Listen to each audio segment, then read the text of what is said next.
everyone. My name is Christopher, and with a show of hands, how many people here have been to parties? All right, now keep those hands up. Now, how many people have been to parties with alcohol? Yes. All right, now keep those hands up. How many people here have been to have been to parties with alcohol and had a bad experience? Yeah. All right, nice story. So just picture this.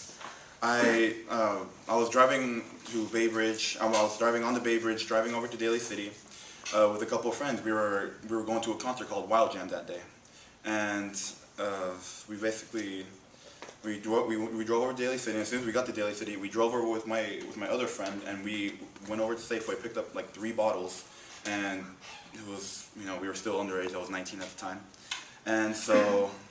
As soon as we got the bottles, as we were driving to San Jose, we killed like all the bottles halfway down. And, as we get to San Jose, there's like a huge amount of people. We see people walking, see all these guys, all these girls, like they're just excited to see Go Drake or, Tiger, Lil Wayne, all that. And so, we get there and we're already half, drunk. And as we're waiting in line, the security guard said we cannot bring bottles, so we had to kill it because we didn't want to waste our money. So then, as we're actually waiting in line, we actually get inside the concert, and huge amount. The first open acts are like Bob, you had opening acts everywhere, and as soon as we're already half drunk inside the stadium, people actually start smoking marijuana. So being in that environment, half drunk with marijuana is a horrible combination. And let's say, the first main acts come on stage, and that's when I realized my friend started throwing up, and I was really worried about him because I was scared that he was going to have alcohol poisoning. And that's when he threw up. He actually reminded me that I actually had to drive back home.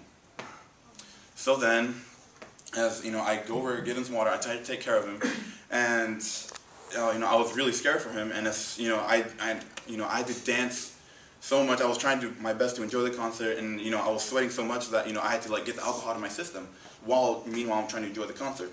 So then, as soon as we're done with the concert, we drive over to San Jose.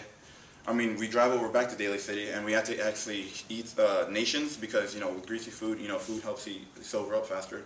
And so it was my turn to drive. I drive back over the Bay Bridge, and I had to drive over back to Berkeley, and a cop pulls me over. He pulled me over doing 80 and a 65, and I was like, really? So then he pulls me over, and he pulls me over for speeding, but then he smells the alcohol. He gives me all these DUI tests, and he gave me breathalyzer, and I failed with a 0.02. That close. So then I was really mad. I was so close to home, all the way from San Jose, and moral of the story is do not drink and drive, even if it's just a little bit, and have a designated driver.